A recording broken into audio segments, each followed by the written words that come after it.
Hey, I hope all is well with you. We're going to be talking about this brewer right here. I believe, just from my assessment by looking at it, this is the brewer for most people. I know this is kind of crazy me saying it, but let's get into it, okay? Okay.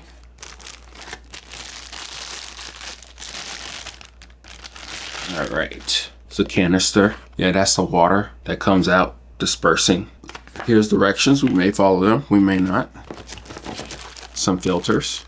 These look like size 2 filters. Okay.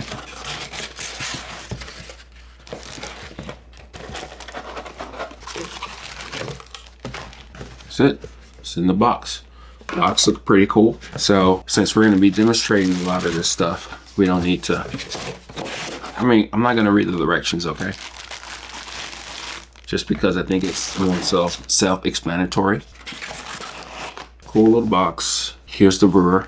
This is what it looks like. Has one hole, very small hole, and just from that assessment, that means that it's going to be coming out to you very slow over your cup. So, however, the actual disbursement is all right here in the middle. It has 1, 2, 3, 4, 5, 6, 7. 1, 2, 3, 4, 5, 6, 7, 8. So 8 holes. You see that right there.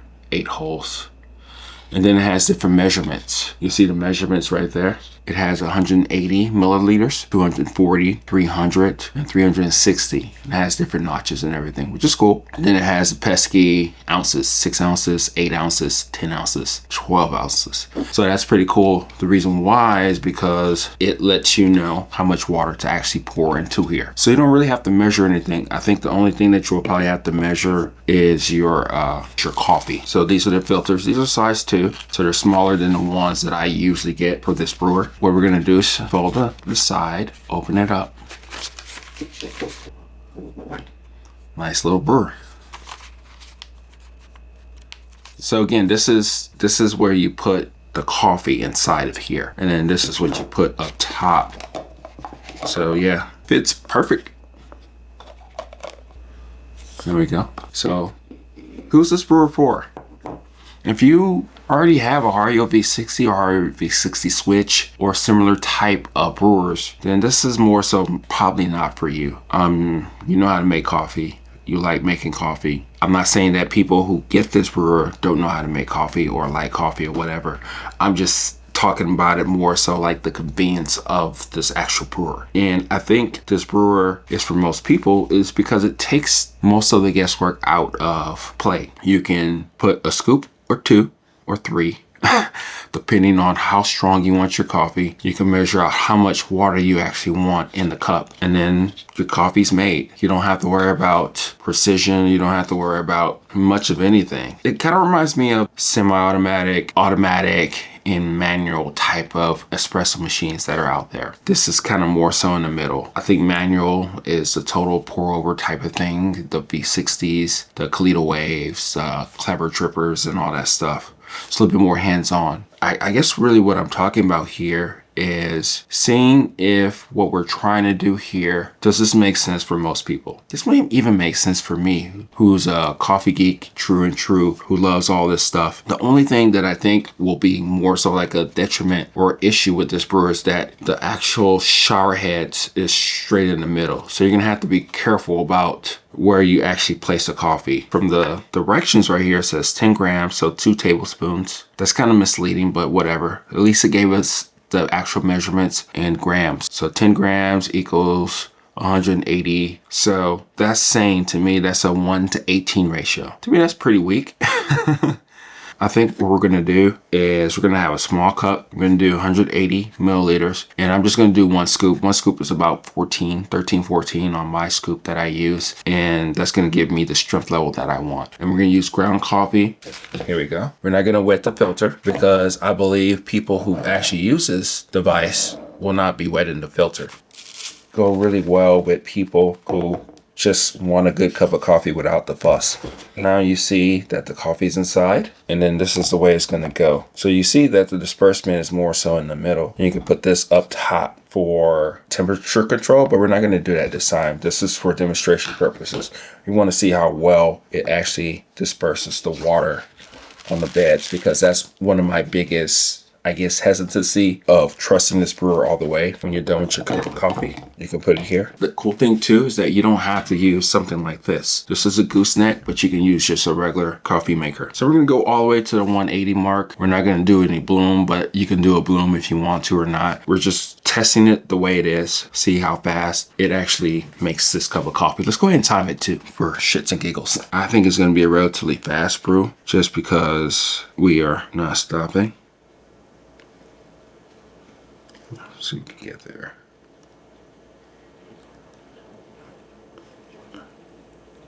Okay. There we go. 180. So now it's doing something. It's brewing the cup of coffee for us. As you see, it has that one nozzle coming out, so that helps restrict the flow.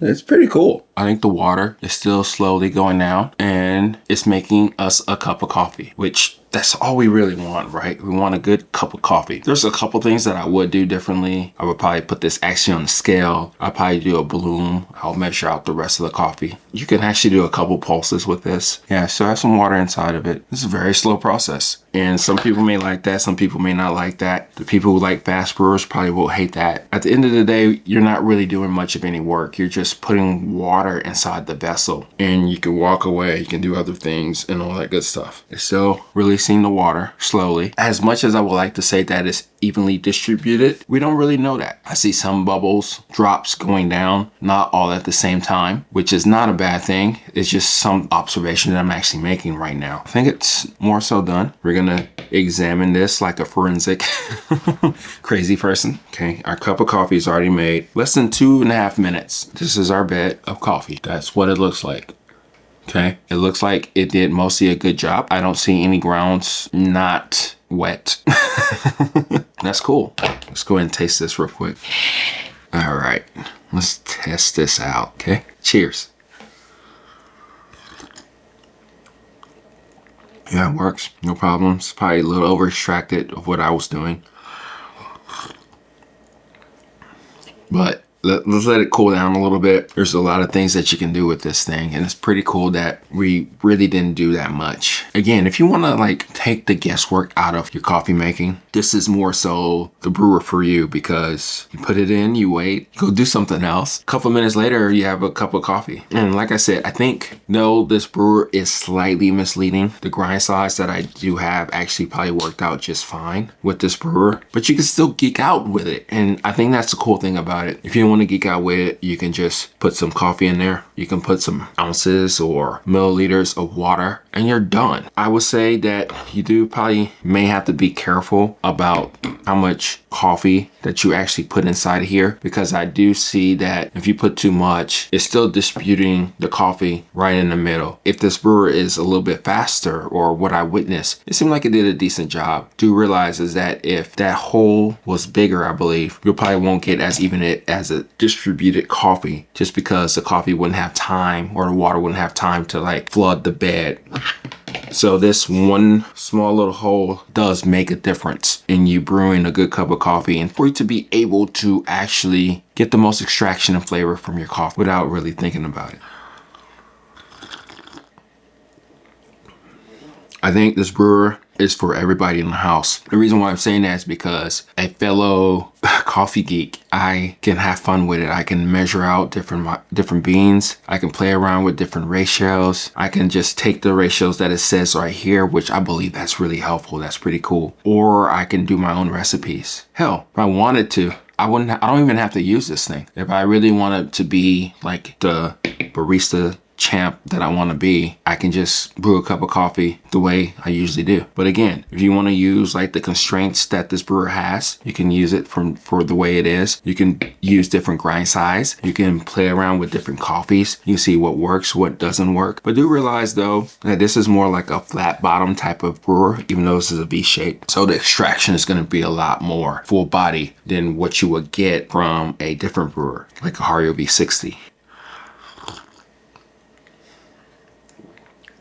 Yeah, first impression though, it works well. I would truly, really highly recommend this for majority of people. Like I said, if you're the coffee geek or the coffee person in your house who likes precision, who likes to play around with it, you can use it for that. or if you have a significant other or other people in your house that don't care about this type of specialty stuff, but wants a good cup of coffee with probably little to no real effort. All you would have to do is put some beans in there, 1 or 2 scoops, depending on your style. Measure out your coffee. You can do ounces, you can do milliliters or grams, and you're good to go. But you can even bloom this. You can not bloom it. You can do a couple pulses and stuff like that. So I do recommend this if you want to. You don't have to. You don't have to get any more gear if you're actually satisfied with what you have. I think this is a fun little thing that you can use. So this is my first assessment. I'm going to be playing around with it more. I think my experience of it is going to get better.